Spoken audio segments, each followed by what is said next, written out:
मसीह की, प्रभु यीशु मसीह के नाम में सभी को सालोम और जय मसीह की। और परमेश्वर का आत्मा हमारे बीच में मंडला रहा है और परमेश्वर का अद्भुत अनुग्रह आपके बाल बच्चों के ऊपर में भी परमेश्वर दिखा रहे थे। और विशेष करके जो बहन जो बंधन से जकड़े हुए हैं उसे भी परमेश्वर आज आज़ाद करेंगे परमेश्वर की उपस्थिति के द्वारा।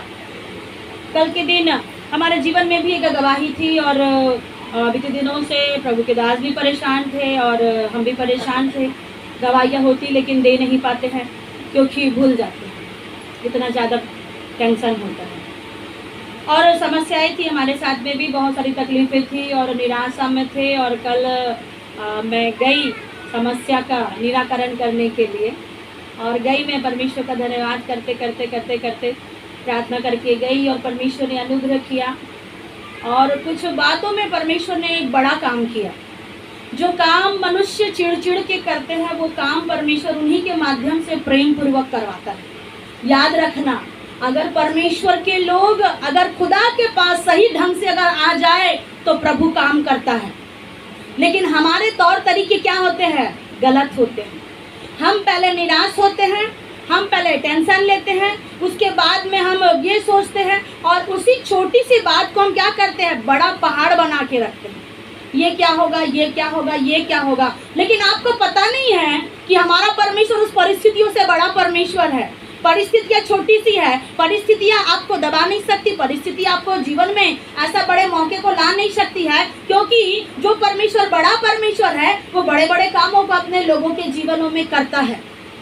और एक जो प्रिंसिपल साहब जी थे जो वो क्या है टीसी देने के लिए काफ़ी बहुत बुरा भला कह रहे थे और प्रार्थना करके गए। उन्होंने 2 बातें बोला, हमने 3 बातें बोला और इस प्रकार से परमेश्वर ने बड़ा अनुग्रह किया और बोले कि मैं तुम्हें मंडे को टीसी दे दूंगा। कुछ बातों के लिए मनुष्य का स्वभाव अलग होता है। अपने तौर तरीके से मनुष्य काम करते हैं और परमेश्वर का तौर तरीका अलग है। मेरे प्रियो, परमेश्वर क्या है? मन और मर्म का ज्ञाता है। आपके मन में क्या चल रहा है, आपके मन में कौन सी उलझने हैं, ये प्रभु को मालूम है और इसीलिए प्रभु बड़े बड़े कामों को करता है। Praise the Lord. और वही परमेश्वर ने कल हमारे जीवन में बड़ा काम किया, इसीलिए मैं प्रभु का धन्यवाद करती हूँ। बहुत सी घटनाओं से परमेश्वर ने हमें निकाला और बीते दिनों में बच्चे लोगों का एडमिशन का भी बहुत सारा प्रॉब्लम था, लेकिन परमेश्वर का अनुग्रह है। जैसे भी परमेश्वर ने अनुग्रह किया, इनका एडमिशन अच्छे स्कूल में हो करके गया है। और परमेश्वर महान परमेश्वर है जो अपने लोगों की क्या करता है? प्रार्थनाओं को सुनता है। आज जब हम प्रभु के वचन के पास में बैठे हैं, परमेश्वर का वचन जब हम पढ़ेंगे, लूका रचित सुसमाचार, आज का एक विषय अलग है। शायद नए लोगों को सर के ऊपर से जाए और सोने वाले आप सो भी सकते हैं। नए लोगों को तो समझेगा भी नहीं और सोने वाले आराम से सो जाइए, क्योंकि सोने वाले हमारे बीच में आ चुके हैं। लूका 21, लूका रचित सुसमाचार उसका 21वां अध्याय 34। इसलिए सावधान रहो, ऐसा न हो कि तुम्हारे मन खुमार और मतवालेपन और जीवन की चिंताओं से सुस्त हो जाए और वह दिन तुम पर फंदे के समान अचानक आ पड़े। परमेश्वर के ताज पढ़े गए वचन के द्वारा आशीष दे। ये वचन आज आपके ज़िंदगी को परिवर्तन करेंगे और ये वचन ही आज आपको गाइड करेंगे और ये वचन ही आपके जीवनों में बंद रास्तों को खोल करके नई राह पर लेके चलेंगे। और ये वचन के माध्यम से, वचन नहीं लेकिन परमेश्वर का आत्मा आपको आगे ले चलेगा। Praise the Lord. आज का जो एक विषय है, सावधान रहो, सावधान रहो और जागते रहो। 2 एक बातें, सावधान रहना और जागते रहना। और जब हम ये बातों को सुन रहे हैं कि जागते रहना है, सावधान रहना है, तो कौन सी परिस्थितियों में जागना है, कौन सी परिस्थितियों में सावधान रहना है, ऐसा क्या हम प्रयास करें तो हम जागृत हो जाए और हम कैसे हमें सावधान रहना है। जब आप पीटी करवाते हैं स्कूल में, सिस्टर बंजारे जी जानते हैं, है ना, विश्राम सावधान, ये कौन सा वाला सावधान है जो बाइबल में लिखा है? विश्राम और सावधान वाला है क्या? नहीं होगा। ये परमेश्वर वैसा वाला नहीं करता, पहले विश्राम हो जाओ फिर सावधान हो जाओ। ये परमेश्वर कौन से सावधानी को बरतना चाहते हैं? जब कभी भी आप रोड में जाते हैं, हर एक लोग जाते हैं, ऐसा तो कोई नहीं कि नहीं जाता है ना। रोड में हर एक लोग चलते हैं, आप गाड़ी लेके चलते हैं, चाहे 4 चक्का वाला हो चाहे 2 चक्का वाला हो। 1 चक्का वाला गाड़ी तो होता ही नहीं है, तो आप उस गाड़ियों में जाते हैं। जाते हैं रास्ते पर आप बोर्ड देखते हैं कि वहाँ से 2 किलोमीटर के बाद में एक प्लेस आने वाला है, बोर्ड में लिखा होता है।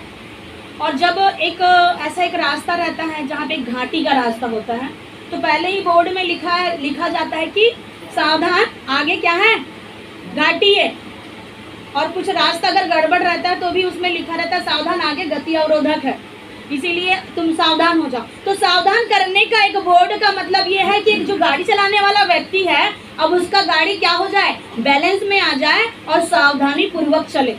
आप जो मसीह यीशु में इतने दिनों से प्रभु का भय मान रहे हैं, प्रभु को अपना पिता कह रहे हैं, परमेश्वर को अपना राजा बना करके रखे हैं, कुछ बातों में हमें सावधान होना है। हमारे जीवन में अगर हम सावधानी ना बरते तो हमारे जीवन में हम क्या हो जाएंगे, खो जाएंगे, कहीं खो सकते हैं। अगर क्या होगा कि अगर गवर्नमेंट अगर वहाँ पे अगर बोर्ड ना टंगाया जाए, और दुनिया में कई प्रकार के लोग ड्राइविंग करने वाले लोग हैं, अगर बोर्ड ना टंगाया जाए और आधी रात में कुछ गड़बड़ियाँ हो जाए और गाड़ी स्पीड में चले तो क्या होगा, एक्सीडेंट होगा। एक्सीडेंट होते हैं, इसीलिए बोर्ड रखने का कारण ये है। और एक एक नियम कानून क्या है, गवर्नमेंट ने रखा है कि हेलमेट लगाना, ये करना, वो करना, बहुत सारे नियमों को आप जानते हैं। लेकिन बाइबल के नियमों को भी हमें सिर्फ देख करके निकलना नहीं है, लेकिन जरूर अपनाना है। Praise the Lord, hallelujah. हम आगे बढ़ना चाहते हैं, आगे बढ़ना चाहते हैं, और जैसे हम आगे बढ़ते हैं वैसी वैसी परिस्थितियां हमारे सामने खड़े हो जाते हैं। कुछ लोग कहते हैं हम आगे बढ़ तो रहे लेकिन इस व्यक्ति ने मुझे रोका है, हम आगे बढ़ना तो चाहते हैं लेकिन मेरी पत्नी ने मुझे रोका, मैं आगे बढ़ना तो चाहता हूँ लेकिन मेरी बहू ने मुझे रोका, मैं आगे बढ़ना तो चाहता हूँ लेकिन मुझे मेरी सास ने रोक करके रखा, मैं आगे बढ़ना तो चाहता हूँ लेकिन मुझे मेरी बेटी ने रोक के रखा। ऐसी किसी में मजाल नहीं कि कोई आपको रोक पाए। याद रखना, चाहे बेटी हो, चाहे बेटा हो, चाहे परिस्थिति हो, परिस्थितियों को हम देखते हैं और आगे नहीं बढ़ पाते, लेकिन उस समय में भी परमेश्वर कहता है कि तुम क्या हो, जागते रहो और सावधान रहो, क्योंकि तुम्हें आगे और जाना है और तुम्हारा जो राजा है वो तुमको लेने के लिए बादलों पर आने वाला है। इस विषय में जागते रहने के लिए, सावधान रहने के लिए बाइबल में बताया गया है एक उद्देश्य। लेकिन उसके नीचे जब आप बाइबल में पढ़ते हैं सावधान रहो, कैसे सावधान रहे आखिर इस जिंदगी में, आखिर कौन सा काम करें तो आप सावधान रह सकते हैं, आखिर कौन सी ऐसी बात आप अपने जीवन में लाएं तो जिसमें आप जागृत रह सकते हैं, आखिर कौन सा ऐसा प्रयास करें। कुछ लोग कहते होंगे कि आप अपने मनों की आपके प्रश्न है जो परमेश्वर बता रहे हैं। बहुत लोगों के मन से आवाज़ ये आ रही है, मैं बहुत कुछ कर चुका लेकिन मेरे साथ कुछ नहीं हो रहा, हम गिरते जा रहे हैं, हम थकते जा रहे हैं, लेकिन फिर भी जैसे तैसे प्रभु तेरे पास में आते हैं। ये एक सच्चाई आपके मन से निकल रही है, आपका मन बोल रहा है। मन बोलता है, जितना ज़्यादा मुंह बोलता है उससे ज़्यादा मन बोलता है। किसको पता है, हाथ उठाइए। मन बोलता है और मन की बातें परमेश्वर जानता है। बहुतों के मन में चल रही कुछ बातें परमेश्वर खोल रहे हैं और वो सारे भेद खुलेंगे यीशु के नाम से। और जब भेद खुलेंगे तो परमेश्वर उसमें प्रकाश भी डालेगा। ये वाला प्रकाश नहीं जो बैठे हैं, परमेश्वर का ओरिजिनल प्रकाश। आपका हो सकता है नाम प्रकाश होगा लेकिन प्रकाश नहीं है, जिंदगी में अंधियारा बना के रखे शैतान ने। लेकिन उस नामों में भी परमेश्वर अपने स्वर्गीय प्रकाश को भेजेंगे जो परमेश्वर ने रखा है। परमेश्वर का प्रकाश छुपने छुपाने वाला प्रकाश नहीं है। आप दुनिया में देखते हैं कि सूरज को आप अपने दोनों हाथों से ढको। मूर्ख व्यक्ति क्या कहता, परमेश्वर नहीं है, परमेश्वर नहीं है, परमेश्वर नहीं है। वचन से 52 अध्याय में मूर्ख ने अपने मन में कहा कि कोई परमेश्वर नहीं है, कोई ईश्वर नहीं है, वो बिगड़ गए, सबके सब बिगड़ गए बोल के बाइबल बताती है। और मूर्ख व्यक्ति बोलता है कि सूरज को अपने दोनों हाथों से ढांक करके कहते हैं कि कोई भी परमेश्वर नहीं है, और अगर परमेश्वर है, भगवान है, तो मैं हूँ और मेरा पेट है। जब तक मैं खा रहा हूँ, जब तक मैं पी रहा हूँ, मैं किसके लिए मेहनत कर रहा हूँ। एक जो मूर्ख व्यक्ति है ना, मूर्ख व्यक्ति अपने आप में बुद्धिमान रहता है लेकिन दुनिया की नज़र में वो क्या है, मूर्ख है। वो कहता है मैं मेहनत कर रहा हूँ, मैं परिश्रम कर रहा हूँ, और जो भी मैं मेहनत और परिश्रम कर रहा हूँ तो अपने खाने के लिए कर रहा हूँ, तो सबसे बड़े ईश्वर तो हम ही हैं। और दुनिया में प्रकाश देने वाले ईश्वर को क्या करते हैं, ढांकते हैं। आज हमें सावधान होना, कैसे सावधान रहे, आगे तो बढ़ना है। कौन आ रहा है आपके रास्ते के बीच में, गवर्नमेंट का बोर्ड है या आपके व्यक्तिगत जीवन का बोर्ड टंगा है, ध्यान रखना। कौन सा बोर्ड आपको आगे जाने के लिए रोका है?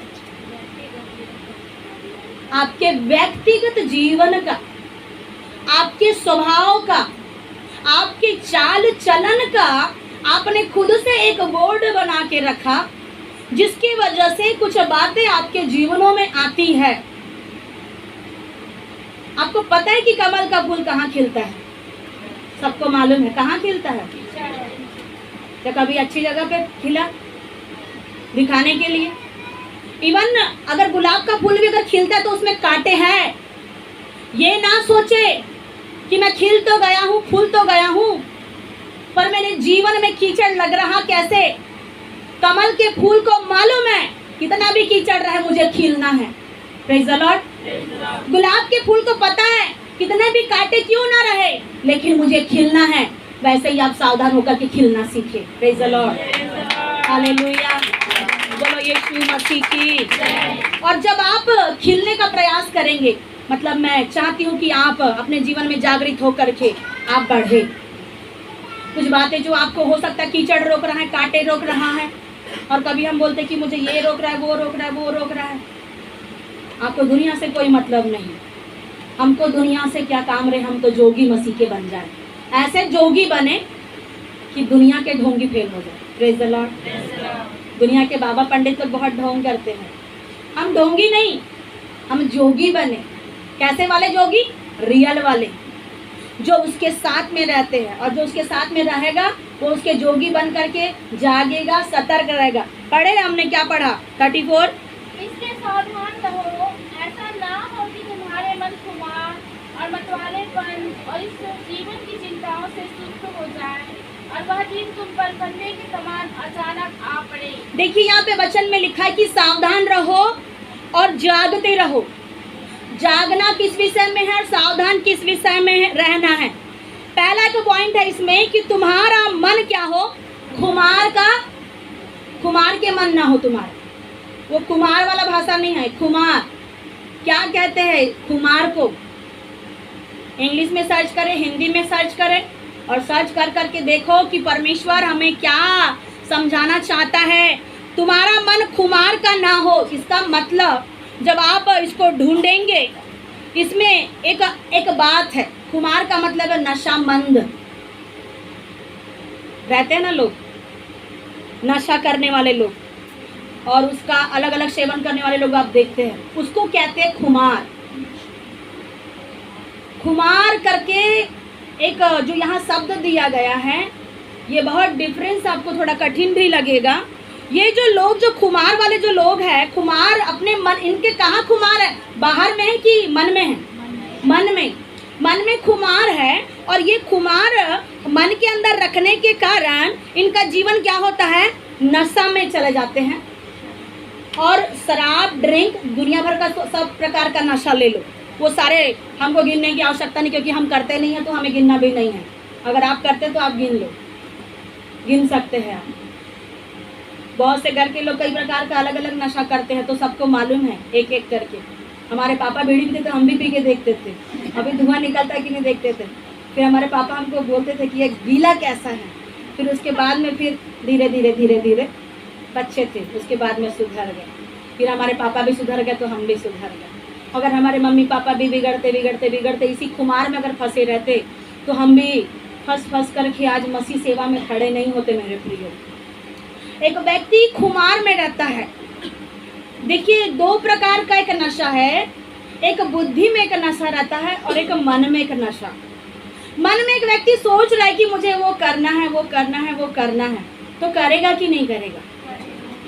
प्लान बनाएंगे, पैसा इकट्ठा करेंगे और जाएंगे। ऐसा तो नहीं करते ना धनेंद्र भाई और गोलू? पैसा इकट्ठा करो, जैसे सैलरी मिलती है, प्रभु के भवन में पहले मत लाओ, लेकिन सीधा पहले मदिरा स्थालय में जाओ और पहली सैलरी वहीं पे दे दो, कि प्रभु बोलेगा आपको पूरा महीना भर का सैलरी तुझे मिलेगा नहीं बेटा, क्योंकि तूने क्या किया? प्रभु से धोखा किया। ये मन में हमारे प्लान। और जो व्यक्ति सोचता है, एक व्यक्ति दो प्रकार की दुनिया में, एक नशा करने वाला व्यक्ति मन से नशा करता है और एक नशा करने वाला व्यक्ति दिमाग से नशा करता है। मैंने नहीं किया, लेकिन मैं बताऊंगी एक्सपीरियंस आपको। क्या ऐसा नहीं सोचना कि मैंने किया बोल के, नहीं किया।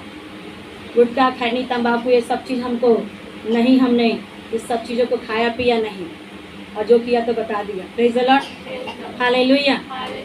एक व्यक्ति मन से नशा करता है और एक व्यक्ति दिमाग से नशा करता है। एक व्यक्ति जो होता है मन का नशा करने वाला कभी सुधर नहीं सकता। उसके मन में जो खुमार बैठा है वो कभी सुधर नहीं सकता जब तक उसके जीवन में यीशु ना आ जाए। उसके जीवन में जब यीशु आएगा, मन के अंदर में, मन मंदिर में यीशु जब बसेगा, तब उसका जीवन ठीक होगा। लेकिन दूसरा वाला जो एक व्यक्ति जो बुद्धि से सोचता है, बुद्धि से सोचते, विचार के द्वारा सोचते हैं कि इसको सुधारने के लिए अब मैं भी नशा करूंगा। सही बात है कि नहीं बात? एक व्यक्ति को कभी हो सकता लता ने भी सोची होगी, परमेश्वर बता रहा है, सोचे हैं। एक व्यक्ति को सुधारने के लिए आप भी सोच सकते हैं कि मैं भी अब करना शुरू करूं। अंदर में नहीं, सिर्फ यहाँ ख्याल है। यहाँ तो परमेश्वर बसा हुआ है, तो कभी आपको अलाउ नहीं करेगा कि ऐसा करो, लेकिन बुद्धि आपको ऐसा बताती है कि चल ठीक है, उसको सुधारने के लिए तू भी कर। लेकिन यहाँ वाला व्यक्ति अंदर तक के जाने के लिए टाइम लगता है। ये वाला, इधर वाला व्यक्ति सुधर सकता है। Praise the Lord. ये है दो प्रकार का नशा। ये नशा करने वाला व्यक्ति, खुमार का मतलब आपने देखा, ये नशा करने वाला जो व्यक्ति होता है आत्मिक अंधा होता है। इसको ईश्वरीय का ज्ञान नहीं। नशा करने वाले व्यक्ति आत्मिक अंधा है और आत्मिक बातों से उसको कोई लेना देना नहीं है। इसको बस पता है कि मुझे नशा करना है, मुझको बस मेरे खुमार में रहना है। ये बातें यहाँ बाइबल में क्यों लिखी है, आप जरा सोचिए। आप और हम जो परमेश्वर के निकटता में बैठे हैं, मोबाइल में जुड़ने वाले भी, बैठने वाले भी, इतने दिनों तक परमेश्वर के निकटता में बैठे तो पापड़ बेलने के लिए नहीं बैठे कि बस पापड़ बनाएं और मूर्खों की तरह खाएं, चबाएं और उसके बाद में उसका कोई अर्थ ना हो। परमेश्वर आपको रियल में सावधान कराना चाहते हैं। परमेश्वर आपको असलियत में जागृत कराना चाहते हैं कि धोखे की जिंदगी में आप ना फंसे, परंतु आप परमेश्वर के निकटता में आप अच्छे तरीके से रहना सीख जाए, खुमार वाले व्यक्ति ना बने। दुनिया में बहुत से लोग ऐसे हैं, आप गिनते हैं, गिन भी सकते हैं। आपको पता है कि आप लोग दुनिया में रहने वाले व्यक्ति है ही, तो ऐसा नहीं कि आप नहीं जानते हैं, आपको पता है। और कभी कभी ऐसे लोगों की वजह से अच्छे लोग भी परेशानी में फंस जाते हैं, और उनकी वजह से कई लोगों के घरों का रिश्ता क्या हो जाता है, बिगड़ जाता है। कई लोगों को रिश्ते मिलते नहीं हैं इसी वजह से।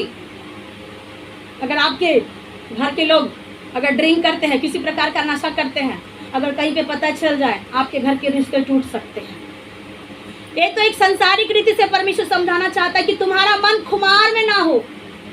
अब हमारा मन खुमार में फंसा हुआ है क्या? मन भी खुमार में ना फंसे, ना दिमाग भी खुमार में ना फंसे।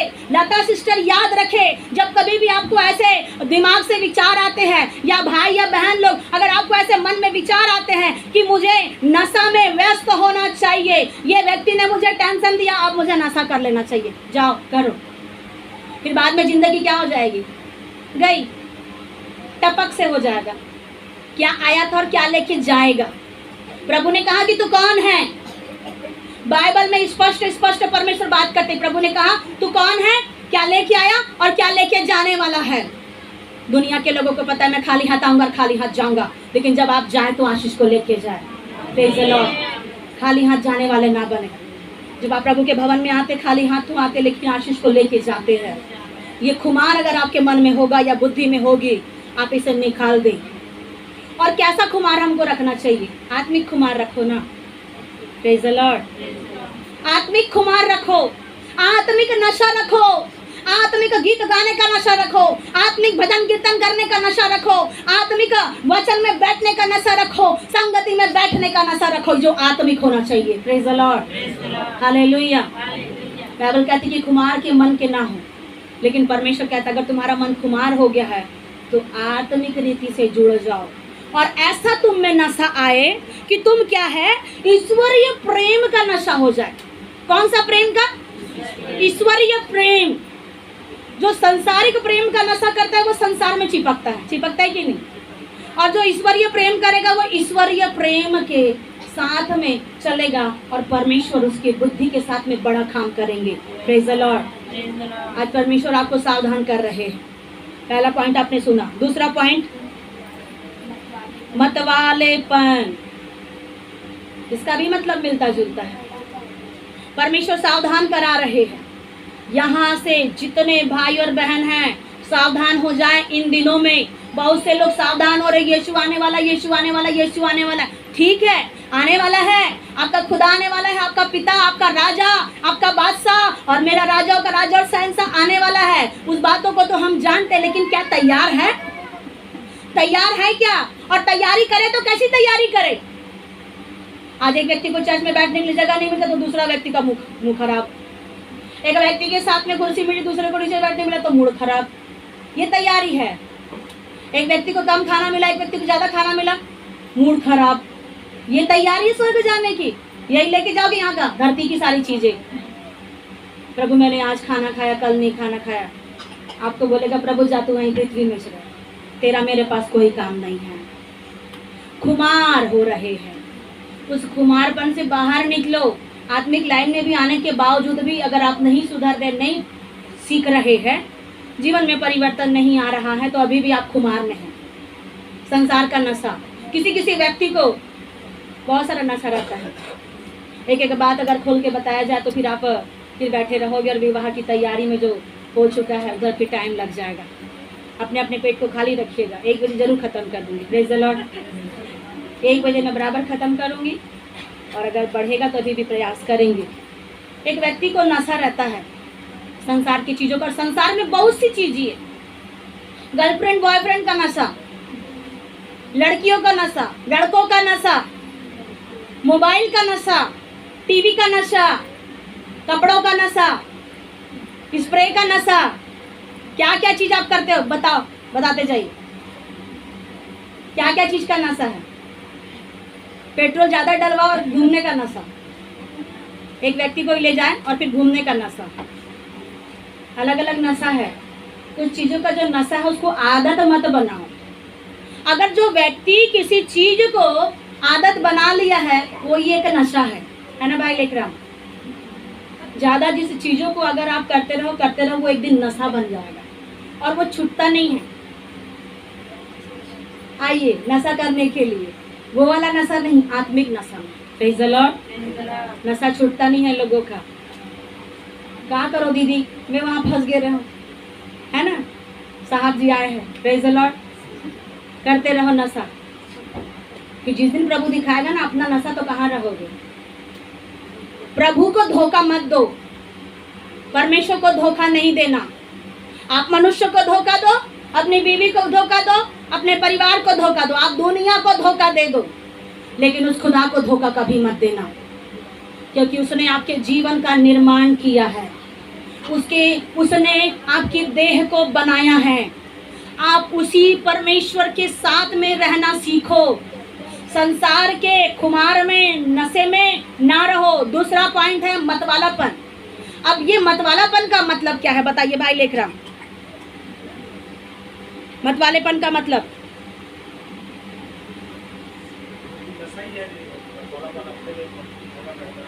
नशा नहीं है, वो मगन हो जाना है, ज्यादा मगन हो रहा है। पहले एक व्यक्ति नशा करता है, थोड़े में खुश नहीं रहते लोग, फिर ज्यादा करते करते करते करते क्या है, मतवालेपन, चक्कर आते तक, उल्टी होते तक, जो भी जैसा है। इसमें क्या है, मतवालेपन की स्थिति में एकदम ज्यादा मगन। मतवालेपन का मतलब है मगन होना। जिस चीजों में आप, जो चीजों में फंसे हैं उसी में मतवालेपन में क्या हो रहा है, मदमस्त हो रहे, एकदम जबरदस्त मस्त हो रहे। और नशे में चूर होना, और जिसको लिखा है कि नशे में चूर होकर के मस्त होना, और जिसको एक और जो शब्द कहा जाता है कि उस मतवालेपन में क्या हो जाते हैं, उत्साह हो जाता है। मतवालापन को करने के लिए उत्साह आता है और उत्साही होते हैं, और उत्साह होने के बाद में इंसान पागल भी बन जाता है। और वो मतवालेपन का जो व्यक्ति अपने आपे में नहीं रहता। समझ गए? ज़्यादा क्लियर करना नहीं है, क्योंकि आप सब वहीं से निकल कर के आए हैं। Praise the Lord. ये एक मतवालापन अगर एक आत्मिक व्यक्ति के अगर जीवन में रहे तो क्या आप परमेश्वर की आशीष प्राप्त कर सकते हैं क्या? एक व्यक्ति जब मृत्यु की अवस्था में रहता है तो उसे मृत्यु का एक जो दौर होता है बहुत कठिन होता है।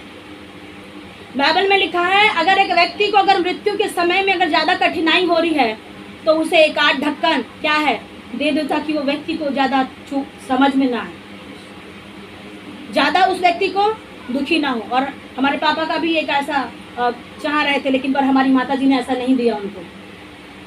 एक मृत्यु की अवस्था का एक ज़्यादा उनको दुख और तकलीफ ना हो बोल करके उस व्यक्ति को मदिरा तो जो मरने पर है, बाइबल में लिखा है जो मरने वाला है उस व्यक्ति को मदिरा दो। ऐसा सुन तो लिए है तो आप अपने घर में जाके वैसा ही काम मत करना कि जो मरने वाला तो जाओ ला लो एक बोतल 2 बोतल और उसके साथ में हम भी पार्टी मनाओ बोल के, है ना। भाई गोलू से लेके यहाँ तक कि कोई कोशिश मत करना, प्रकाश भी कोशिश मत करना कि बाइबल में लिखा है और प्रभु की दासी ने ऐसा बोला है तो बिल्कुल हमको फॉलो करना है, क्योंकि अच्छी बातों को फॉलो करने के लिए हमें समझ में नहीं आएगा, बुरी बातों को फॉलो करने के लिए हमें बहुत जल्दी याद आ जाएगा। मतवालेपन, नशा में चूर चूर हो गए, मस्त हो रहा है। क्या आपके साथ ऐसा हो रहा है? आप लोग को ऐसा लग रहा होगा कि मैं तो ऐसा नहीं हूँ प्रभु, फिर प्रभु आप मुझे क्यों वचन बता रहे हैं? ये व्यक्ति ये वचन हरेक के लिए है। आपके जीवन में कुछ तो नशा है अभी तक नहीं छूटा, संसार का नशा, संसार की शौक, और उस नशा के बाद में आपका मतवालापन, उसमें ज़्यादा बढ़ना, उसमें आपका पागलपन होना, उसमें मस्त होना, व्यभिचार के पीछे मस्त होना, चोरी के पीछे मस्त होना, एक गलत चीज़ों के पीछे आप बदमस्त हो करके मन मौजी रीति से रह करके उसमें पागलों की तरह बनते जा रहे और खुदा देख करके आंसू बहा रहा है कि क्या कारण से मैंने इस व्यक्ति को बनाया था और ये व्यक्ति आज क्या कर रहा है। उस चीज में खोए ना, बाहर निकल जाओ। Praise the Lord. उस मतवालेपन की अवस्था से आप बाहर निकले, उस नशे में अंधमस्त होकर के चूर ना हो। कोई नहीं है बचाने के लिए आपको, कोई नहीं है चंगा करने के लिए आपको, लेकिन मेरा ही यीशु है जो राजाओं का राजा और प्रभुओं का प्रभु बन करके जयवंत हो चुका। वो आपको सारी बातों पर जयवंत करेगा, लेकिन उससे पहले कि आप ये ना सोचे कि मैं बाद में मन फिरा लूंगा, आज ही मन फिरा लो। Hallelujah, praise the lord. बोलो यीशु मसीह की। एक बहन थी जो बहुत बड़ी सुपरस्टार थी, यहाँ नहीं विदेश की बात है। एक बहुत बड़ी सुपरस्टार थी और परमेश्वर का बड़ा प्रचार चल रहा था, एक बहुत बड़े कॉन्फ्रेंस हो रहे थे और ये बहन काफ़ी मॉडल थी और ये हीरोइन थी विदेशों में, और वचन का प्रचार चल रहा था और परमेश्वर के वो पंडाल को देख करके भवन में आई और वचनों को सुनने लगी। और वो काफ़ी एकदम मॉडल थी, हीरोइन थी, उसके पास में सब कुछ था, कार थे, बॉडीगार्ड थे, परंतु वो प्रभु का आवाज़ सुन कर के आई। अचानक से परमेश्वर उसका नाम बोले प्रभु के दास के द्वारा, और वो आई और परमेश्वर ने उसको कहा अपना मन प्रभु को दे दो, अपना मन क्या करो, प्रभु को दे दो। और उसने प्रार्थना करने के लिए सामने बुलाया। याद रखना, जब कभी अगर परमेश्वर का दास या दासी आपको सामने बुलाता है, आप जाए, पीछे ना रहे। पीछे रहने वाला व्यक्ति कभी आगे नहीं बढ़ सकता, सामने जरूर जाए।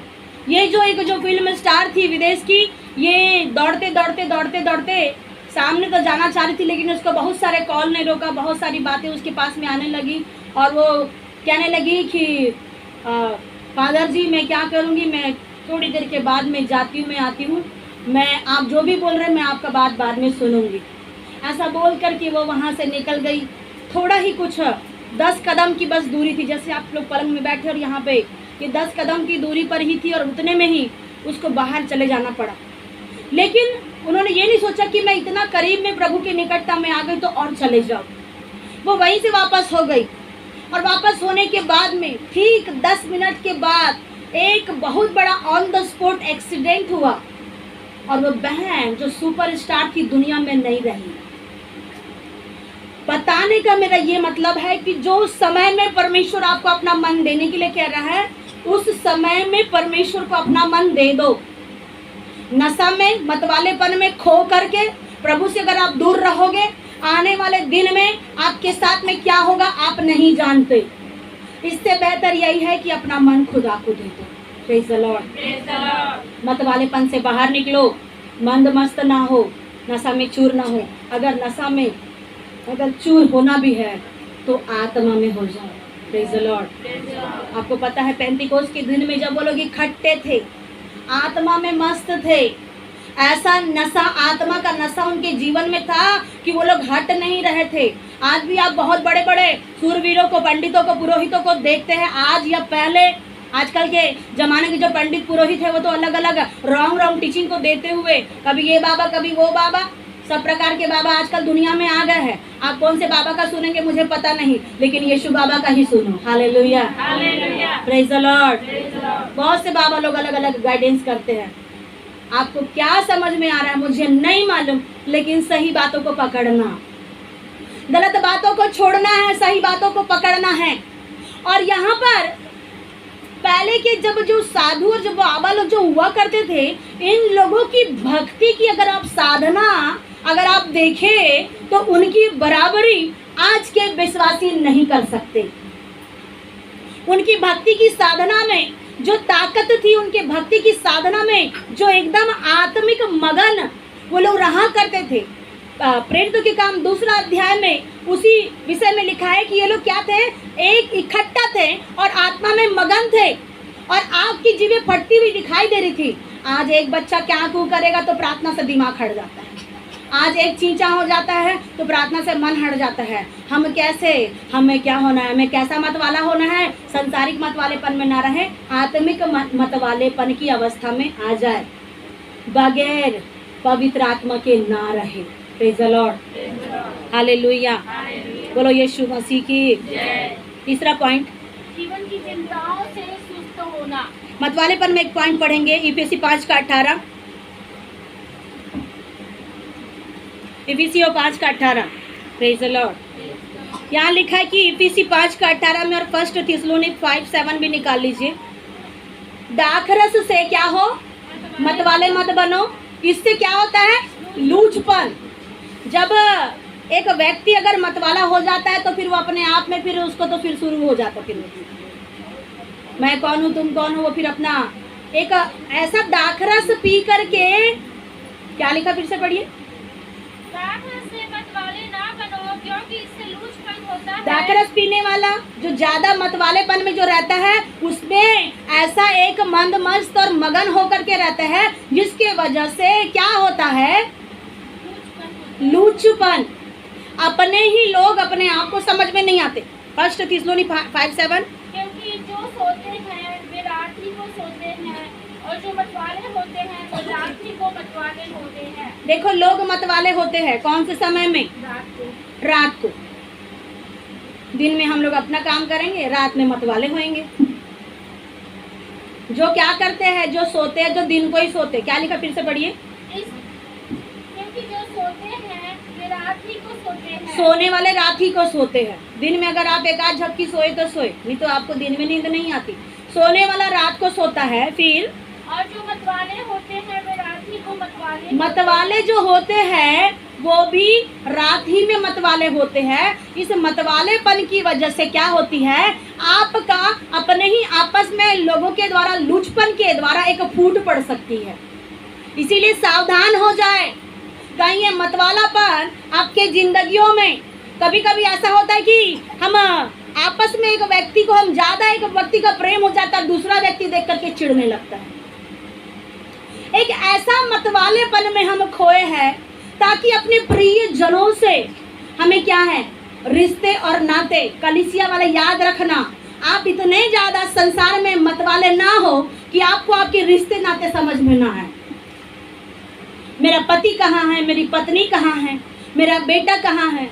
कभी कभी इतना ज्यादा मतवालापन एक व्यक्ति के जीवन में आ जाता है कि हमारे जीवन में लूचपन उत्पन्न होता है, और ये लूचपन उत्पन्न होते होते होते होते प्रेम खत्म। और जब कभी भी आप मतवाले होते तो फिर रातों में गुड़िया याद रखना, ऐसी कुछ मतवालेपन में आपके घर के लोग फंसे हुए हैं और इसके लिए बहुत संघर्ष करना है गुड़िया, बहुत संघर्ष करना है। तब परमेश्वर उस जगह से परमेश्वर आप लोगों को बहुत जल्द निकालने वाले हैं। Praise the Lord, hallelujah. मेरे प्रियो, ना तो आपके मन खुमार में रहे, ना तो मतवालेपन में रहे। तीसरा पॉइंट हम देखते हैं, जीवन की चिंताओं से सुस्त होना। सावधान रहना है। तीसरा पॉइंट है, जीवन की चिंताओं से क्या हो रहे हैं? सुस्त हो रहे और चिंता लग रही है। चिंता कर भी रहे हैं और सुस्त हो भी रहे। चिंता करने वाला व्यक्ति सुस्त कभी नहीं रह सकता, याद रखना। जिसको अगर चिंता है वो परिश्रम करता है। Praise the Lord. जिसको अगर चिंता लगी हुई है वो सुस्त बैठे रहेगा। हाँ, ये तकलीफ हो गई, अब मैं वहाँ जाऊँगा तो क्या होगा, मैं वो करूँगा तो क्या होगा, अब मुझे डॉक्टर ऐसा बोलेगा, अब मेरा साहब मुझे ऐसा बोलेगा। सुस्त से बैठे रहो और चिंता करते रहो, कुछ नहीं होगा। याद रखना, सुस्त लोगों, चिंता करने वाले लोगों, आप सब लोग यहाँ बैठे हैं, ऐसे वाले लोग सुस्त फील्डर बोलते हैं प्रभु के दास। ये सुस्त फील्डर, इसका ऐसा है, सुस्त फील्डर रहो और चिंता भी करो तो बाहर निकल जाओगे? नहीं बाहर निकलोगे। प्रभु कह रहा है कि सुस्त मत रहो। आप पढ़िए नीति वचन 19, नीति वचन 15 का 19, लूका 10:41। आलसी का मार्ग कांटों से रुंधा हुआ होता है। जो सुस्त रहता है, जो चिंता करता है, बाइबल में लिखा है नीति वचन में, आलसियों का मार्ग क्या होता है? कांटों से रुंधा हुआ है। परंतु सीधे लोगों का मार्ग राजमार्ग ठहरता है। प्रेज द लॉर्ड, बोलो यीशु मसीह की। आलसियों का मार्ग में कांटों से रुंधा हुआ है, लेकिन धर्मियों का रास्ता कौन सा पड़े? परंतु सीधे लोगों का मार्ग राजमार्ग ठहरता है। उसी रास्ते में, जिस रास्ते में कांटे बिछे हैं, उसी रास्ते में राजा की तरह चलने का प्रयास करो। हालेलुया, बोलो यीशु मसीह की। जिस रास्ते में कांटे हैं, जिस रास्ते में कीचड़ है, आलसी व्यक्ति डरता है, अरे मैं जाऊंगा मुझे कीचड़ फंसा लेगा, मैं जाऊंगा मुझे कांटे पकड़ लेंगे, मैं जाऊंगा मुझे वो पागल व्यक्ति पकड़ लेगा, मैं जाऊंगा मेरे साथ ऐसा हो जाएगा। उसी मार्ग से बुद्धिमान बन करके राजमार्ग की तरह चलो और परमेश्वर उसी रास्ते को आपके लिए सुपर वे तैयार करेगा। हालेलुया, बोलो यीशु मसीह की। राजाओं के राजा की। अगर आप सोचते रहे, आलस करते रहे, सोचते रहो, आलस करते रहो, सोचते रहो, आलस करते रहो, तो ये बातें मेरा परमेश्वर आपके जीवन में जो ब्लेसिंग करना चाहता है नहीं हो पाएगा। अगर आपको आशीष की ओर पहुंचना है, चिंता को हटाओ, सुस्तीपन को हटाओ। कांटे तो है, आप गीत तो गाते हैं, कौन सा? राहों में कांटे अगर है, रुकना बोले हैं गाने में, रुकना रुकना रुकना, कभी मत चलना। लोगों, आपको अगर मालूम चल जाए कि अगर पावर हाउस में बहुत बड़ा शेर आया, आप जाओगे? कौन जाएगा? जाने वाले हैं, पहले यही जाने वाले, क्योंकि उधर जॉब है। प्रेज द लॉर्ड, हालेलुया, बोलो यीशु मसीह की। जॉब है तो जरूर जाएंगे। अगर बारिश पानी हो तो ये बहन भी नहीं जाएगी। नहीं, मेरे को पसंद नहीं है कीचड़ में निकलना, चाहे सुअर हो, चाहे कुत्ता हो, चाहे सांप हो, चाहे शेर हो, मैं तो जाऊंगा नहीं। अगर हम परिस्थितियों से कब लड़ते हैं? जब मौसम ठीक रहता है। मेरा परमेश्वर रीजन और सीजन को देख करके आपको आशीष नहीं देता, चाहे रीजन कोई भी हो, सीजन कोई भी हो, कैसा भी सीजन क्यों ना आ जाए, उस सीजन को देख करके परमेश्वर आशीष नहीं देता। परमेश्वर चाहता है, जब आप जकर्याह के विषय में पढ़ते हैं 4:6 और 8 में, वहाँ जरुब्बाबेल को परमेश्वर कहता है, हे जरुब्बाबेल तू क्या है, तेरे सामने भी जो पहाड़ है वो मैदान हो जाएगा। आप पहाड़ों को देख करके ना कतराए, आप परिस्थिति को देख करके ना डरे। आपको परमेश्वर सावधान रहने के लिए तो कहा है ही, लेकिन आपको परमेश्वर के भय मानते हुए आपको उस पहाड़ पर चढ़ना होगा। जब आप पहाड़ पर चढ़ोगे, और परमेश्वर ने कहा ये पहाड़ प्रभु के नाम से क्या हो जाएगा? मैदान। हालेलुया। कहाँ से होगा, कैसे होगा, आप ये नहीं जानेंगे, बस आगे निकलना सीखे, परिस्थितियों को पार करना सीखे। आलसी बन करके, आपको पता है कि चींटी कभी आलसी नहीं होती। बाइबल में नीति वचन 6:6 में लिखा है, चींटी कभी आलसी नहीं होती, बारिश हो पानी वो हमेशा चलती रहती है। लेकिन अगर आपके साथ में अगर ऐसी परिस्थिति आ जाए, ले क्या कर दो, ऐसे हो गए, क्या कर दो, ऐसे हो गए दीदी, वैसे हो गए दीदी, वैसे हो गए दीदी, और प्रभु बोलेगा ऐसे हो गए, तो फिर ते क्या कर दे? फिर प्रभु को बोलेंगे, प्रभु मैं महीना भर से आया था, मैं 2 साल से विश्वास कर रहा हूँ, मेरे हाथ खाली है। परमेश्वर क्या उत्तर देगा आपको? आप कैसा परमेश्वर के साथ में अपना रिश्ता बना के रखे हैं? मेरे प्रियो, बहुत बड़ा सीन खड़ा है रास्ते पे। आप जानते हैं राजाओं की न्यायों की किताब में, नहीं बताऊंगी मैं, समय हो जाएगा। अगर आपको पता है कि वहाँ दुर्घटना है, वहाँ समस्या है, कुछ लोग भाग जाते हैं। आपको पता है आप जिस जॉब पर है वहाँ समस्या है, ईमानदारी इसी में है, करते रहो, प्रभु सही समय में रास्ता खोलेगा और एक एक स्टेप आपके लिए खुलेंगे। लेकिन आलसी की तरह सुस्त हो के ऐसा नहीं, क्यों मियाँ रोते कि वो शक्ल ही हमारी ऐसी है, ऐसा वाला नहीं। आलसी की तरह सुस्त होकर के नहीं, परमेश्वर के निकटता में उसी रास्ते को राजमार्ग बनाना सीखो। आप नहीं बनाएंगे, प्रभु बनाएगा, क्योंकि वो शक्ति रखने वाला है, वो ताकत रखने वाला परमेश्वर है। आपके कांटों में भी वो रास्ते खोलेगा, और इसीलिए प्रभु कहता है कि रुकना नहीं, चलते जाना। लूका 6:34, लूका 10:41 पढ़े। प्रभु ने उसे उत्तर दिया, मार्था हे मार्था, तू बहुत बातों की चिंता करती और घबराती है। मत्ती 6:34 निकाल के रखिएगा। लूका 10 का हमने 41 में पढ़ा। प्रभु यीशु मसीह कह रहे हैं चिंता के विषय में, सुस्ती के विषय में कह रहे हैं, तुम सुस्त क्यों हो, चिंता क्यों कर रहे हो? प्रभु यीशु मसीह ने मार्था से कहा, हे मार्था तू क्यों चिंता करती है? हे भाई लेखराम तू क्यों चिंता करते हैं? क्या आपको उस खुदा पर विश्वास नहीं है? मेरा परमेश्वर इस सृष्टि का कर्ता परमेश्वर है, वो जो काम करेगा वो अद्भुत होगा मेरे लिए। हालेलुया, बोलो यीशु मसीह की। इस चिंताओं में फंसे हुए मार्था का जीवन कैसे चिंता में फंसे, ऐसा हो रहा है प्रभु, वैसा हो रहा है। प्रभु ने कहा तू क्यों चिंता कर रहे है?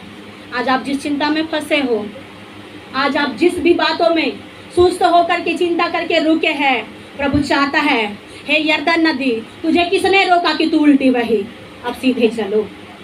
पढ़िए मत्ती 6:34। अतः कल की चिंता ना करो, क्योंकि कल का दिन अपनी चिंता आप कर लेगा। आज के लिए आज ही का दुख बहुत है। हालेलुया। हालेलुया। प्रभु यीशु आपसे कहना चाहते हैं, खुमार ना हो, मतवालेपन ना बनो, सुस्त और चिंता में ना फंसे रहो। ये 3-4 बातें मेरे प्रियो आपको उस खुदा के निकटता में ले जाने से आपको रोक रही है। फिर से पढ़िए, कल के दिन के विषय में। अतः कल की चिंता ना करो। कल की चिंता कोई भी मत करे। याद रखना, मोबाइल में जुड़ने वाले, बैठने वाले, कल की चिंता मत करो, कल क्या खाएंगे, क्या पिएंगे, कल क्या होगा। आज का परमेश्वर ने कहा, आज का दुख, आज का दुख क्या है? आज के लिए बहुत है। आज तुम जिंदगी जी करके निकल जाओ, रात में धन्यवाद करके सो जाओ, कल सुबह परमेश्वर ब्लेसिंग देगा। हालेलुया। इसीलिए एक व्यक्ति अगर, एक बाप अगर एक व्यक्ति के साथ में, भाई लेखराम ने कहा कि मेरे पापा जैसे पापा दुनिया में नहीं है, लेकिन है, सही तो बात है, लेकिन थोड़ा अगर हमें एक नज़र उस खुदा की ओर देखे तो उस पापा के जैसे, उस पिता के जैसे दुनिया में फेल हो जाएंगे दुनिया के माँ बाप भी, क्योंकि वो एक बार अगर देखे तो उसे अंदर बाहर सब पता चल जाता है। हो सकता है हमारे संसारिक माता पिता को भी ये पता ना चले आपकी चिंताओं का रहस्य क्या है। आज परमेश्वर को मालूम है बहुत से लोग यहाँ पे चिंता में हैं, घरों के लिए, विशेष आपकी चिंता घर के लिए, विशेष आपकी चिंता आपके जॉब के लिए, विशेष आपकी चिंता आपके मसीह जीवन में आप संघर्ष कर रहे हैं, विशेष प्रकार से आपकी चिंता है आपके अपनों के लिए। ये बड़ी सी एक चिंता आपके सामने खड़ी है, लेकिन परमेश्वर आपकी चिंताओं को जान करके आपको ये वचन दे रहा है, चिंता मत करो। जब तक अनेक पिता साथ में रहता है, वो कहता है चल तू चिंता मत कर, मैं तेरे साथ में हूँ। क्या बाप को कोई, बेटे को कोई चिंता रहेगी कोई चिंता? बेटा कभी चिंता नहीं करेगा, बेटा हो चाहे बेटी हो। उनके सिर के ऊपर में जब तक बाप का हाथ है वो कभी चिंता नहीं करेंगे। लेकिन जिस समय आपका संसारिक माता पिता दुनिया में ना रहे तब आपको चिंता करने का एक समय रहता है। लेकिन आपका संसारिक माता और पिता से बढ़कर वो प्रभु कह रहा है कल की चिंता मत करो, और कल की चिंता करके करके करके आज का अपना रिश्ता प्रभु से खराब मत करो, सावधानी से चलो। चिंता मत करो, आज की चिंता आज के लिए काफी है, कल परमेश्वर रास्ता खोलेगा। 28 पद 6 का 28। और वस्त्र के लिए क्यों चिंता करते हो? प्रभु ने कहा वस्त्र के लिए क्यों चिंता करते हो? अगर चिंता करना है तो उस आत्मिक वस्त्र के लिए चिंता करे जो उद्धार का वस्त्र है। हालेलुया। आपकी चिंता आत्मिक वस्त्र की हो, आपकी चिंता उस खुदा की लालसा की ओर हो, आपकी चिंता परमेश्वर के राज्य में बढ़ने की होना चाहिए। मेरे प्रिय, आपने 3 और 4 पॉइंट को आपने सुना कि जागते रहना, सावधान रहना। कौन सी बातों में जागना, कौन सी बातों में सावधान रहना, आपने सुना। अब सावधान रहने के बाद में हमें क्या करना है? इब्रानी 6 का 12।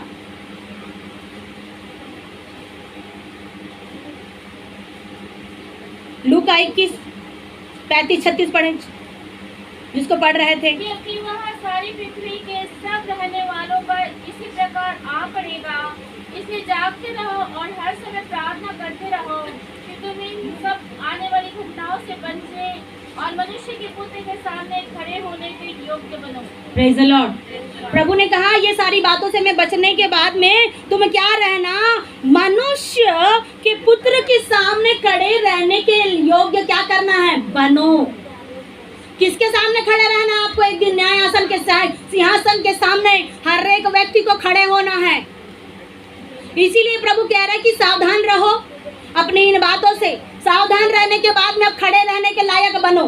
कहीं ऐसा ना हो कि आप खड़े रहने के लायक भी ना बने। नाम खराब, जिंदगी खराब, परमेश्वर के पास में आते हैं और प्रभु का भी नाम खराब, सब कुछ खराब करके सब तरफ से आप नुकसान कर रहे हैं, अपना भी, अपने परिवार का भी, और उस खुदा का नाम मत खराब करें। अगर आप अपना नाम खराब कर रहे हैं तो अपने नाम के साथ खुदा का नाम मत जोड़े। किसी को अच्छा लगता है कि प्रभु के भवन में आए कि मुझे आशीष पाए तो आप आइए। अगर आप परमेश्वर के भवन को खराब करने के लिए आते तो प्रभु के भवन को कभी खराब ना करें। प्रभु का भवन जो पवित्र है उसे पवित्र ही रहने दे, और जब आप पवित्र भवन में खड़े रहेंगे आपको भी मेरा परमेश्वर पवित्र बनाता है। हालेलुया। मैं ये नहीं कहना चाहती कि आप पवित्र है, हम सब यहाँ अपवित्र व्यक्ति है, लेकिन वो खुदा हमें पवित्र बनाने के लिए खड़ा है। और जब वो खड़ा है हमें डरने की बात नहीं है। लेकिन एक पापी व्यक्ति दूसरे को पापी ना बनाए, परंतु धर्मी बने, और बनने के बाद अपने पैरों को, अपने जीवन को और इस शरीर को उस खुदा के सामने खड़े रहने के योग्य बनाओ। कहीं ऐसा ना हो जाए कि दुनिया में, खुमार में, मतवालेपन में, आलसी में, सुस्ती में, चिंता में रह करके फंस गए। फिर आप बोलेंगे मैं कहाँ करो दादा, मुला फंसा दिस। आप फंस रहे हैं, आप फंस रहे हैं, फंस रहे हैं, फंस रहे हैं। आप खड़े रहने के योग्य बनो। आप कौन हो? आपको किसके सामने खड़े रहना है? सिंहासन के सामने, न्याय आसन के सामने आपको खड़े रहना है, और परमेश्वर आपको जब देखेगा तब आपको प्रतिफल देगा। 6 का 12 इब्रानी, जिसको मिला पढ़े। ताकि तुम आलसी न हो जाओ, वरन उनका अनुकरण करो जो विश्वास और धीरज के द्वारा प्रतिज्ञाओं के वारिस होते हैं। खड़े रहना है कैसे? विश्वास के द्वारा, धीरज के द्वारा। विश्वास और धीरज के द्वारा प्रतिज्ञाओं पर विश्वास करके खड़े रहो, और मनुष्य के पुत्र के सामने खड़े रहने के लिए बनना। दानियल 11 का 15, दानियल 11 का 15, पहला थिस्सलुनीकी 1 का 10। बस मैं समाप्त करने वाली हूँ, ज्यादा परेशान ना हो। दानियल 11:15, फर्स्ट थिस्सलुनीकी 10 1 का 10। अपनी बाइबल को फ्री करो, जल्दी जल्दी खोलो। और उसके खड़े रहना है, मनुष्य के पुत्र के सामने खड़े रहने के योग्य बनना है। तो क्या पढ़े? जिससे उसने मरे हुओं में से ऊपर, जिलाया, उसके ऊपर लाइन से, और उसके पुत्र के स्वर्ग पर से आने की बाट जोते रहो। उस परमेश्वर के पुत्र का स्वर्ग से आने की बाट जोते रहना। जब आप अपने पैरों में खड़े रहोगे तब तो बाट जो होगे। इस पैरों को वैसे बनाना खड़े रहने के योग्य, उसकी बाट जोते हुए। आगे जिसे 11 का 15। तब उत्तर देश का राजा आकर घेराबंदी करेगा और 3 नगर ले लेगा, और दक्षिण देश के न तो प्रधान खड़े रहेंगे और न बड़े वीर, क्योंकि किसी में खड़े रहने का बल ना रहेगा। जब मेरा खुदा आएगा, अच्छे अच्छे लोगों का खड़े रह नहीं पाएंगे। दानियल 11 का 15 अंडरलाइन कर लेना। चाहे प्रधान हो, चाहे याजक हो। पढ़िए फिर से एक बार। तब उत्तर देश का राजा आकर घेराबंदी, चाहे उत्तर देश का हो, दक्षिण, पूरब, पश्चिम का, राजा, रानी, प्रधानमंत्री, मोदी जी, कोई फर्क नहीं पड़ता, चाहे कोई भी हो जाए। लेकिन जब वो खुदा अपने दूतों के साथ में, घोड़े रथों के साथ में, सिंहासन के साथ में आएगा, पढ़े, और दृढ़ नगर ले लेगा, और दक्षिण देश के न तो प्रधान खड़े रहेंगे और न बड़े वीर, क्योंकि किसी में खड़े रहने का बल ना रहेगा। कोई प्रधान खड़ा नहीं रहेगा, ना कोई बड़ा वीर। आप हो सकता है आपको ऐसा घमंड होगा कि मेरे पास सब कुछ है, आपको घमंड होगा कि मेरे पास बड़ा घर है, आपको घमंड होगा कि मेरे पास बहुत सारा सब कुछ है। ये सब काम नहीं आएगा उस समय। सारे प्रधान और सारी अधिकार के सारे जितने भी लोग हैं, वो सब उस समय खड़े नहीं रह पाएंगे, और खड़े रहेगा तो वही जिसके अंदर में यीशु बसता है। हालेलुया। जिसने खड़े रहने के योग्य अपने जीवन को बनाया है। इसीलिए ये संदेश आपके पास में पहुंचा। पहला थिस्सलुनीके 1:10 पढ़ लिए क्या? पढ़िए। यह उस दिन होगा जब वह अपने पवित्र लोगों में महिमा पाने और सब विश्वास करने वालों में आश्चर्य का कारण होने को आएगा। यह उस दिन में होगा जब वो क्या होगा, अपने लोगों के जिंदगी में आशीष देने के लिए, महिमा का कारण करते हुए आश्चर्य कर्म करने के लिए आएगा। तब आपका उसका सामना परमेश्वर के साथ में होगा, और परमेश्वर देखेगा कि मनुष्य के पुत्र के सामने खड़े रहने के योग्य कितने लोग हैं। प्रकाशित 3 का 10 पढ़ेंगे। प्रकाशित वाक्य 3 का 10। तूने मेरे धीरज के वचन को थामा है, इसलिए मैं भी तुझे परीक्षा के उस समय बचा रखूंगा जो पृथ्वी पर रहने वालों के परखने के लिए सारे संसार पर आने वाला है। Praise the Lord. प्रभु यहाँ कहना चाहते हैं, यहाँ परमेश्वर आपके दिलों में तसल्ली दे करके, आपके दिलों में एक शांति की बात को डालना चाहते परमेश्वर। पढ़िए फिर से एक बार। तूने मेरे धीरज के वचन को थामा है। क्या कहना चाहते परमेश्वर? तूने मेरे धीरज के वचन को क्या करके रखा है? पकड़ के रखा है, थामे रखा है। किसी व्यक्ति को ना पकड़े, किसी दासों को ना पकड़े। आजकल दुनिया में इतना ज्यादा क्या हुआ, बाइबल में लिखा है कि अंत समय जब आएगा तो लोग क्या हो जाएंगे, पागलों की तरह ज्ञानों को ढूंढेंगे। ज्ञान ढूंढ ढूंढ करके कभी ये कभी वो अलग अलग प्रचार को सुनते सुनते लोग पागल हो जाएंगे और कई प्रकार की बातों में फंस जाएंगे, सही गाइडेंस नहीं मिल पाएगा। इसलिए परमेश्वर, पढ़िए फिर से 3 का 10। तूने मेरे धीरज के वचन को थामा है। परमेश्वर यहाँ कह रहे हैं, संसार की खुमार में आप ना फंसे, मतवालेपन में ना फंसे, चिंताओं में सुस्त अगर नहीं हो रहे हैं तो आप सही मायने में आप खुदा के लाइन में चल रहे हैं। और परमेश्वर कहते हैं आपसे, यहाँ बैठने वाले, मोबाइल में जुड़ने वाले हर एक भाई और बहने से, तूने मेरे धीरज के वचन को थामा है। और जब तुम धीरज के वचन को थामे हो, फिर आगे पढ़िए। इसलिए मैं भी तुझे परीक्षा के उस समय बचा इसीलिए मैं भी तुझे क्या करूंगा, परीक्षा के समय में बचाए रखूंगा। जो परीक्षा तुम्हें, जो पहाड़ लग रही है, जो परिस्थितियां तुम्हारे जीवन में बड़ी समुद्र की तरह दिख रही है, कभी कभी परीक्षा ऐसा लगती है कि हमें ये डुबा देगी और हमारा बचना नामुमकिन हो जाएगा। लेकिन प्रभु कह रहा है कि मैं तुम्हें क्या करूंगा, उसी परीक्षा में क्या करेगा परमेश्वर, बचाएगा। हालेलुया। पूरा कंप्लीट हुआ। जो पृथ्वी पर रहने वालों के परखने के लिए संसार पर आने वाला है। पृथ्वी पर परखने के लिए, पृथ्वी के रहने वालों के लिए, इस संसार में जितने लोग हैं, हम जो परमेश्वर के निकटता में रहने वाले हैं, उनको परखने के लिए हमारा राजा आ रहा है। इसीलिए परमेश्वर ने वचन में कहा, लूका 21 के 36 पद को फिर से पढ़िए और हम समाप्त करेंगे। इसलिए जागते रहो। इसीलिए क्या करो? जागते रहो। किस बातों में जागना? आपने सुन लिया, मुझे फिर से वापस जाने की आवश्यकता नहीं है। मेरे भाई मेरी बहन, अगर आप सोए हैं, अगर आप सुस्त हैं, अगर आप खुमार में फंसे हैं, अगर आप मतवालेपन में फंसे हुए हैं, प्रभु ने कहा जागते रहो। अब अगर आप सोए हुए हैं इन सारी चीजों में, तो आज ये समय है आपका जागृत होने का, आज ये समय है आपका बचने का, आज आपका समय है जागृत होकर के नींद से उठ जाइए। कहीं ऐसा ना हो कि कल आपको टाइम ना मिले अनुग्रह पाने का। प्रभु ने कहा जागते रहो। आगे, और हर समय प्रार्थना करते रहो। और कैसा? प्रभु ने कहा हर समय प्रार्थना करते रहो। जागना भी है, प्रार्थना करना। ये वो जागने के विषय में नहीं है। कुछ लोग सोचते होंगे मैं तो रात भर जाग के प्रार्थना करता हूँ, रात भर जाग के प्रार्थना करता हूँ और दिन भर सोता हूँ, तो क्या मतलब है? ये वाला वो वाला जागने वाला नहीं है। उससे उसका कंपेयर ना करें। जागने का मतलब है कहाँ पे चोर आ रहा है, कहाँ से कुछ समस्या आ रही है, तो अलर्ट होकर के जागते रहे कि आपके जीवन में शैतान सेंध ना लगाने पाए, शैतान कहीं चोरी ना करने पाए। इसीलिए आपको पहले ही पहले जागते रहना है। और जब जागते रहोगे, सावधान रहोगे, प्रार्थना करते रहोगे। फिर पढ़िए, और हर समय प्रार्थना करते रहो। और हर समय प्रार्थना करते रहो कि तुम इन सब आने वाली घटनाओं से बचने। अभी आने वाली घटनाएं बहुत बड़ी बड़ी और विपरीत होगी। माँ बाप से, भाई बहन से विपरीत हो जाएंगे। सारे घर में उथल पुथल चलेगी और आत्मिक और शारीरिक जीवनों में लड़ाइयाँ चलेगी। प्रभु ने कहा तुमको क्या करना है? पढ़िए, आने वाली घटनाओं से बचने। तुमको आने वाली घटनाओं से बचने के लिए ये बाइबल का संदेश है। आने वाली घटनाओं से, आने वाली परिस्थितियों से अगर बचना है तो परमेश्वर के सामने आपको जागृत और प्रार्थना करते हुए, और ऐसा नहीं एक बार, हर समय प्रार्थना के साथ में। आगे पढ़िए, और मनुष्य के पुत्र के सामने खड़े होने के योग्य बनो।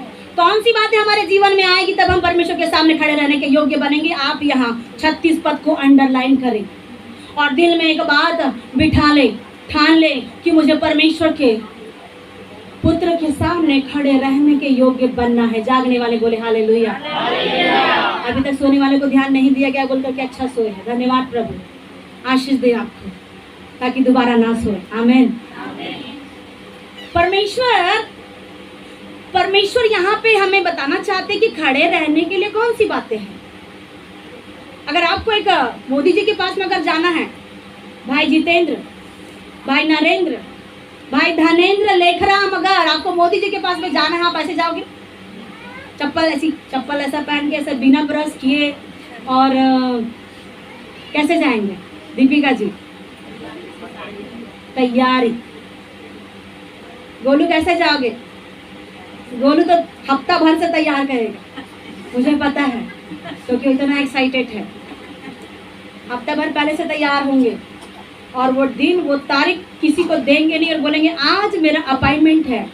और बहन सुनोशना भी ऐसा कर सकती है कि आज मेरा अपॉइंटमेंट लगा है मोदी के साथ, और फिर आप रखोगे लिस्ट। हमारा बेटा एक दिन बोले कि अगर मैं प्रधानमंत्री बनूंगा ना तो सबसे पहले नशा बंद करवा दूंगा। मैं बनूंगा बोले। मैं बोली ठीक है, तुझे वोट कौन देगा? तो मैं सब बच्चों को खड़ा करूंगा बोले। मैं बोली हाँ सही बात है, अगर ऐसा हो जाएगा तो सारे बच्चे तुझे ही वोट देंगे, क्योंकि बच्चे लोग नहीं चाहते कि हमारे माता पिता गलत रास्ते पर चले। अगर हमको पता है कि हमें राजा के पास जाना है तो हम तैयार होंगे A to Z, कपड़े से लेके नाखून, चप्पल, जूता, मोजा, हेयर स्टाइल कलरफुल। व्हाइट है तो ब्लैक, ब्लैक है तो रेड, कुछ ना कुछ तैयारी करेंगे। आधा आधा बाल है तो उसको फुल करेंगे। कुछ लोग सेविंग करके अलग अलग प्रकार का आजकल बाल बनाते हैं। कुछ लोग मुर्गा कटिंग, कुछ लोग बकरा कटिंग, कुछ लोग ये कटिंग वो कटिंग, है ना भाई प्रकाश? आपका भी थोड़ा थोड़ा है, कहीं कहीं दिखता है। संसार देखना है ना तो खुदा के पास आओ, अलग अलग चेहरों में संसार आपको दिखता है। मोदी के पास में जाना है, आप फुल तैयारी करोगे। कहीं मोदी मेरे टाई की बटन की ओर ना देखे, कहीं एक चीज ना छोड़ जाए। और एक व्यक्ति ध्यान से सीखना, जब कभी, एक सीखने वाली बात है, ये बाइबल की बात नहीं है, परमेश्वर का आत्मा भी हमें सिखाता है कभी कभी। जब कभी अगर आप अच्छे लोगों के सामने बात करने के लिए खड़े होते हैं आंखों को चुरा करके इधर उधर ऐसा आंखें चुरा कर बात नहीं करना, सीधा आई कांटेक्ट से बात करना। अगर आप अच्छे व्यक्ति है, अगर आप शालीन व्यक्ति है, अगर आपके जीवन में सभ्यता है, अगर आप अपने जीवन में डिसिप्लिन रखने वाले हैं, तो सीधा आई कांटेक्ट करके बात करना अभी भी। और जब अगर ऐसे व्यक्ति का जब सामना करना पड़े तो सीधा आई कांटेक्ट से बात करना। इसका मतलब ये है कि आपके जीवन में कोई डर और भय नहीं है। आप मोदी जी के पास में जब खड़े होंगे तो आप नीचे मुंडी कर सकते हैं। जब संसार के राजा के पास में जब आप खड़े होंगे तो आपका ये हाल है। तो जब राजाओं का राजा, जब प्रभुओं का प्रभु जब आपके जीवन में आशीष और ब्लेसिंग और आपको लेने के लिए आएंगे, तब आप खड़े रहने के योग्य बनेंगे क्या? इतना बड़ा यशायाह नबी, मैं खड़े रहने के योग्य नहीं हूँ कहते हैं। किसके सामने? खुदा के सामने खड़े रहने के लायक नहीं है। योग्यता नहीं है आपकी कि आप परमेश्वर के सामने खड़े रह सको। होठ आपके अच्छे नहीं हैं। हम कितने भी तैयारी आप कर लो, आपकी तैयारी क्या हो सकती है? बहुत छोटी पड़ सकती है प्रभु के सामने। आपकी तैयारी का जीवन एकदम छोटा हो सकता है। आपको ऐसा लगेगा कि मैं जितना भी तैयारी करूं कम है, कम है, कम है। लेकिन परमेश्वर आपके ज़िंदगी में अनुग्रह के साथ में ऐसा आशीष देते हैं। प्रभु देखना चाहते हैं कि मेरे सामने खड़े रहने के योग्य ये बन जाए। प्रभु स्ट्रिक्टली पेश नहीं आते अपने लोगों के साथ, वो प्रेम पूर्वक परमेश्वर आपको आशीष देना चाहते हैं और परमेश्वर चाहता है। इसीलिए आज आपको लूका रचित सुसमाचार 21 अध्याय 34 से 36 पद तक परमेश्वर आपको सिखाना चाहता है। अगर तुमको मेरे सामने खड़े रहना है तो इस लाइन से चलो। Praise the Lord. और जब परमेश्वर ने वचन बताया है तो हमें खड़े रहने के योग्य बनाएगा भी वही। हालेलुया। जो भी नहीं है योग्य, उसके परमेश्वर योग्य बनाएगा। परमेश्वर आदर का पात्र बनाएगा, महिमा का पात्र बनाएगा। आपकी योग्यता अगर कुछ भी नहीं होगी तो अभी परमेश्वर की ओर से आपकी योग्यता आएगी।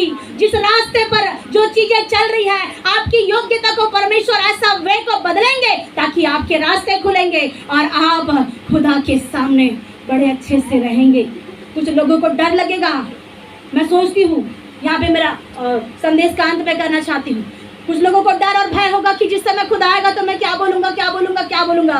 कुछ लोग जो ज़्यादा अपने दिल की तमन्नाओं से खुदा को पुकारते हैं, उन लोगों के लिए सबसे बड़ी खुशी होगी कि जब मैं खुदा के सामने खड़े रहूँ और मैं उसको कहूँ, मैं इतनी तकलीफ देख करके प्रभु आज तेरे पास में आ पाया।